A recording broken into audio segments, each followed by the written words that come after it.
కాంగ్రెస్ పార్టీకి ఆంధ్రప్రదేశ్లో ఓట్లు ఎట్లా వచ్చినాయి, ఎన్ని వచ్చినాయి అంటే టోటల్గా 5 లక్షల ఓట్లు వచ్చినాయి. అందులో కొంతమంది ఫెమిలియర్ చూసుకుంటే ఎక్కువ ఓట్లు వచ్చినటువంటిది అంటే కాంగ్రెస్ కానీ కూటమి కానీ హయ్యెస్ట్ ఓట్లు వచ్చింది షర్మిలకి. కడపలో 1,41,039 ఓట్లు వచ్చినాయి.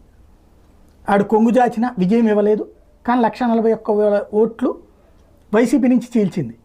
నెంబర్ 2 అరక్కు అప్పల నరస సిపిఎం, తనకి 1,23,129 ఓట్లు వచ్చినాయి.